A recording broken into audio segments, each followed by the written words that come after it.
오늘도 성경 봉독하고 기도하고 하나님의 말씀 생각하도록 하겠습니다. 오늘 하나님의 말씀은 사무엘하 21장 10절로 14절 말씀입니다.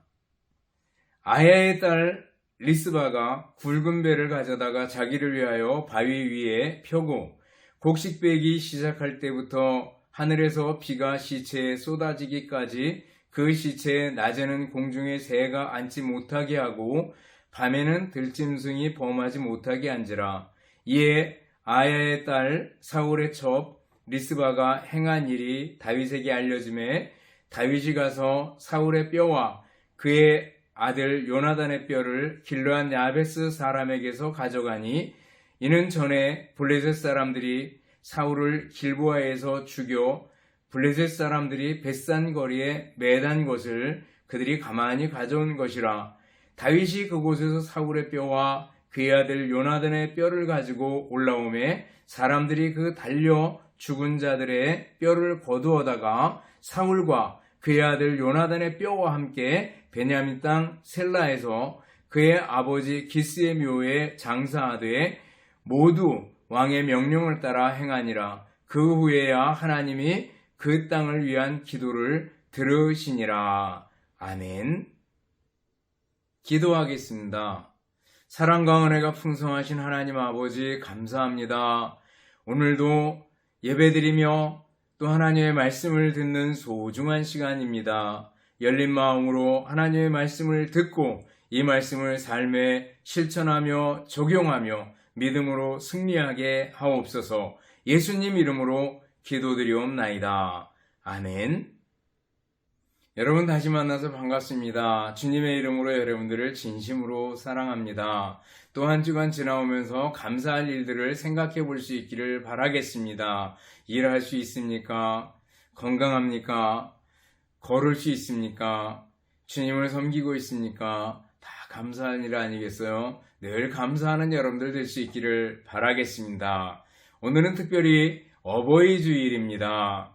어버이 주일을 생각하면은 우리 부모님들을 생각하게 되고 우리 부모님들을 진심으로 사랑하는 여러분들이 될 수 있기를 바라겠습니다.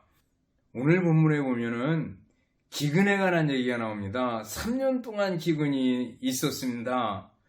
올봄에 비가 좀 많이 안 왔습니다. 그러는 바람에 농사 짓는 분들도 많이 걱정을 했고 또 곳곳에서 산불이 많이 나가지고 많이 태웠습니다. 그래서 사람들이 많이 걱정들을 하곤 했는데 기근이 3년 동안 이어졌다 그러면은요 정말 땅에 남는 게 없을 정도였습니다.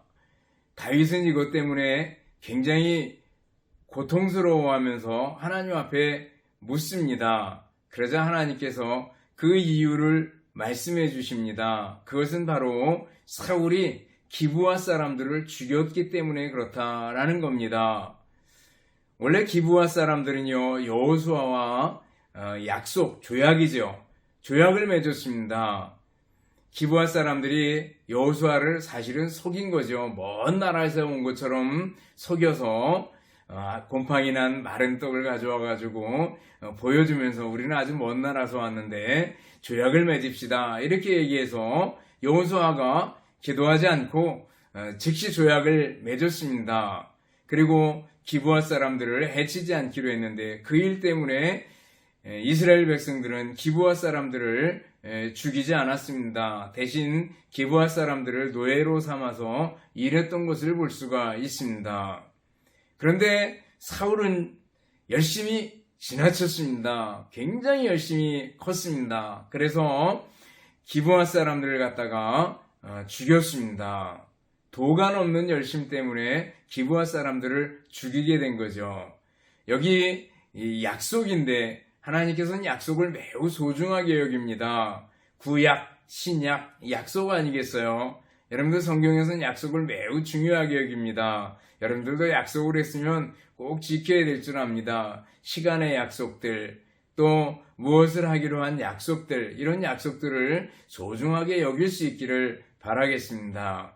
어쨌거나 이 조약을 어긴 것 때문에 결국 이 기근이 오게 된 거죠. 그래서 어떻게 할 것인가 기브앗 사람들을 불러서 물어봤습니다. 어떻게 해야 되겠느냐라고 물어보니까 기브앗 사람들이 그러면은 우리를 죽인 사울의 자손 중에서 사람들을 7사람을 내주십시오. 이렇게 얘기합니다. 그래서 메랍의 아들 중에서 5명, 그리고 오늘 본문에 나오는 리스바의 아들 중에 2명을 내주게 됩니다. 그래서 사울의 7명의 아들이 죽게 됩니다. 아버지가 지은 죄 때문에 아들들이 왜 죽어야 하는지 잘은 모르지만 어쨌거나 하나님께서 죄에 대한 대가, 약속을 어긴 것에 대한 대가를 물으시는 걸 볼 수가 있습니다. 이때 자기의 2 아들이 죽자 리스바는 어머니죠. 엄마 리스바는요, 굵은 배를 가져다가 반석 위에 핍니다. 그리고 거기에서 먹고 자고 하면서 하늘에서 비가 쏟아질 때까지, 보리 배기 시작할 때부터 하늘에서 비가 내릴 때까지 공중에 새가 앉지 못하게 하고 밤에는 들의 들짐승들이 범하지 못하게 쫓았던 것을 볼 수가 있습니다. 이 기간이 얼마나 되는지는 잘 모릅니다. 길게 보는 사람은 6개월을 잡기도 하고 짧게 보는 사람들은 2, 3일을 보기도 합니다. 그러나 그들의 뼈를 거두어다가 이렇게 얘기하는 거 보면 굉장히 오랜 기간이 아니었겠는가라는 걸 짐작해 봅니다. 어쨌거나 이 리스바는 자기 아들들의 그 죽음을 슬퍼하면서 자기 아들들의 그 시신을 지켰던 것을 볼 수가 있습니다. 이 소식을 들은 다윗은 그 아들들의 뼈를, 사울과 요나단의 뼈를 다시 가져다가 같이 모아서 장사 지내주는 것을 볼 수가 있습니다. 우리가 여기서 눈여겨보는 것은 리스바의 모정, 어머님의 사랑입니다.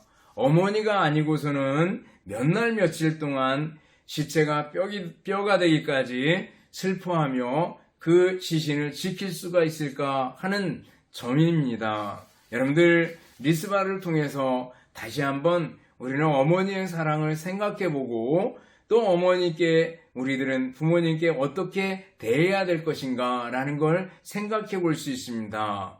어머님의 사랑은 어떤 사랑일까 라는 걸 생각해 보면요, 하나는 조건 없는 사랑입니다. 조건 없는 사랑, 하나님의 사랑과 가장 닮은 사랑이 바로 어머니의 사랑, 부모님의 사랑이라고 얘기를 합니다.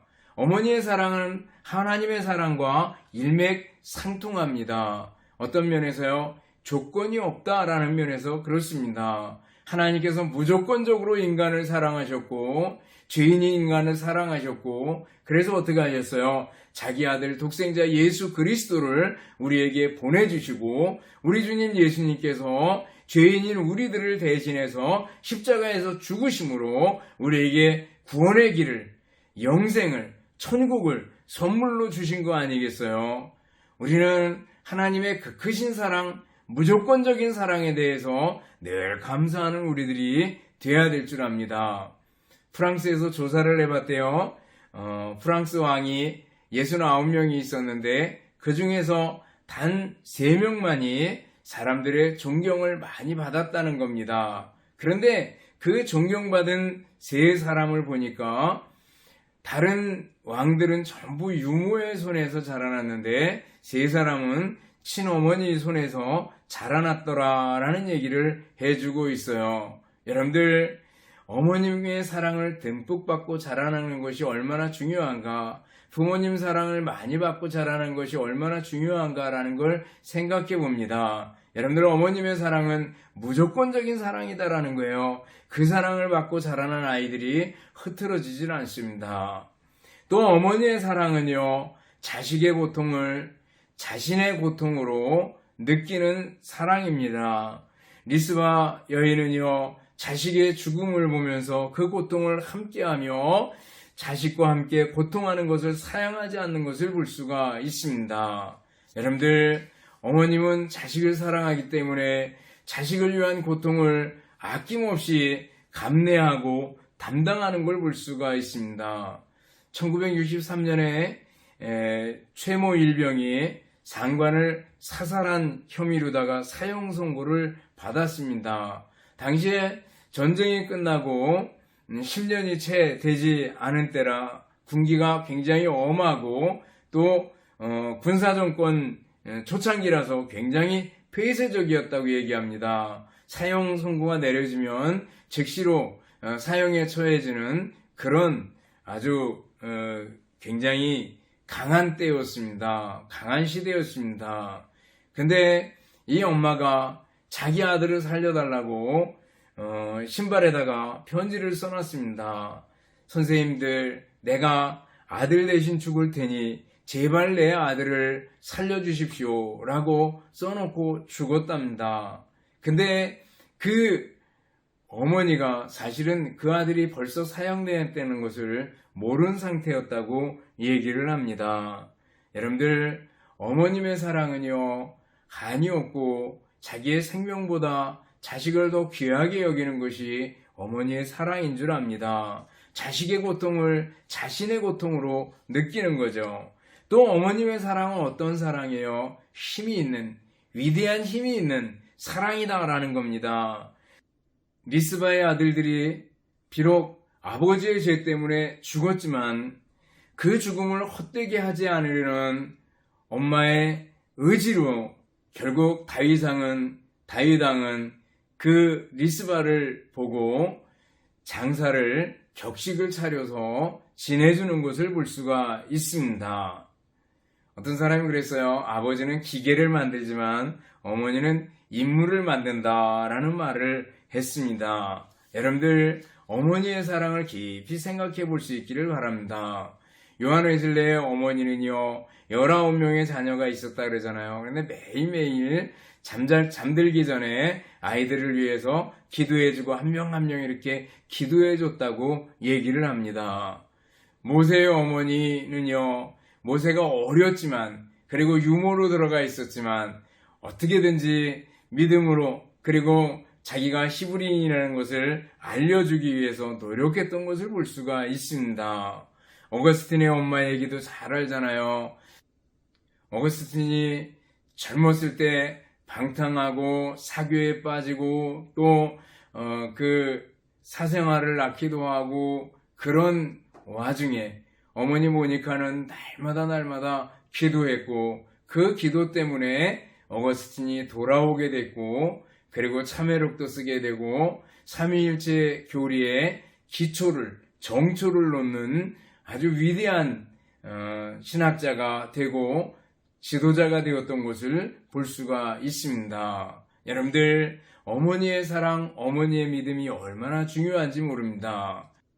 어머니의 사랑에 대해서 생각해 봤는데 그렇다면 우리는 자식 입장에서 어머니께 어떻게 보답할까라는 걸 생각해 볼 수 있기를 바랍니다. 어머니의 사랑을 이해하고 어떻게 보답하려는가, 어떻게 부모님을 대해야 되겠는가라는 걸 생각해 볼 수 있기를 바랍니다. 성경에서는 내 부모를 공경하라 그랬습니다. 공경하라는 뜻은 무겁게 여겨라 그런 뜻이 있다 그랬습니다. 부모님을 무겁게 여기라는 거예요. 부모님이 여러 가지 약점과 단점이 있지만 부모님을 공경하고 부모님을 무겁게 여기는 사람이 돼야 됩니다. 여러분들, 어떻게 우리의 부모님들을 대하고 우리의 어머니를 대할 것인가? 첫째는요, 마음으로 공경해야 됩니다. 마음이 있어야 됩니다. 부모가 인간인데 실수와 결점이 어떻게 없겠어요? 그럼에도 불구하고 마음으로 공경하고 무겁게 여기고 존중하는 우리들이 되어야 될 줄 압니다. 또 우리 부모님들을 어떻게 대해야 되겠어요? 주 안에서 순종하라 그랬습니다. 거역하거나 속이거나 원망하거나 불평을 늘어놓아선 안 됩니다. 대신 어떻게 해요? 주님 안에서 순종하고 청종해야 됩니다. 주님 안에서입니다. 하나님 뜻에 어긋난 일을 요구할 때는 아무리 부모님의 명령이라도 하나님보다 앞설 수는 없겠죠. 그렇지만 주님 안에서 모든 일에 순종하는 우리들이 되어야 될 줄 압니다. 또 부모님을 대할 때 어떻게 해야 되겠어요? 적극적으로 부모님의 마음을 편하게 해드리고 기쁘시게 하려는 마음을 가져야 됩니다. 우리가 사람의 제일 되는 목적이 뭡니까? 하나님을 영화롭게 하고 하나님께 영광을 돌리는 거 아니겠어요? 하나님을 영화롭게 하고 영원토록 그를 즐거워하는 것이니라. 여러분들, 하나님을 기쁘게 하듯이 우리들이 부모님을 기쁘시게 하는 마음을 가지고 살아갈 수 있기를 바랍니다. 작은 것 하나라도, 또 작은 일 하나, 작은 말 한마디 하나 얼마나 중요한지 모릅니다. 가면 간다, 오면 옵니다. 밖에 있었던 일들 이렇게 얘기해드리고 문안과 편지, 또 전화 이런 것들을 통해서 얼마든지 마음을 편하게 해드릴 수 있는 줄 압니다. 부모님의 마음을 어떻게 하면 기쁘게 해드릴까라는 걸 생각해 볼 수 있기를 바랍니다. 그리고 무엇보다도 우리 부모님을 위해서 기도하는 사람들이 되어야 됩니다. 기도보다 나은 것이 뭐가 있겠어요? 최상의 것이, 최상의 선물, 최상의 효도가 부모님들의 신앙을 위해서, 건강을 위해서 기도하는 것이 중요한 줄 압니다. 또 부모님을 어떻게 공경할까? 최선을 다해야 됩니다. 심는 대로 거둡니다. 효를 심으면 효를 거두고 불효를 심으면 불효를 거둡니다. 여러분들, 부모님께 최선을 다할 수 있기를 바랍니다. 어떤 사람이 부모여도 쉽게 이런 걸 만들었어요. 첫 번째는 부모님과 가능한 많은 대화를 나누라. 부모는 자식과 대화를 가장 즐거워한다 그랬습니다. 대화를 나누라고 얘기를 하고 있습니다. 근데 가만히 생각하면은 아버지하고 아들은 이렇게 말이 짧아가지고 대화가 많이 길지는 않습니다. 엄마하고 딸들은 얘기들이 많이 긴 걸 볼 수가 있어요. 그렇지만 여러분들 부모님과 대화를 자주자주 나눌 수 있기를 바랍니다. 또 두 번째는 부모님께 일감을 드려라 그랬습니다. 효도란 부모님을 방에 가만히 모시고 있는 것만은 아니다라는 거예요.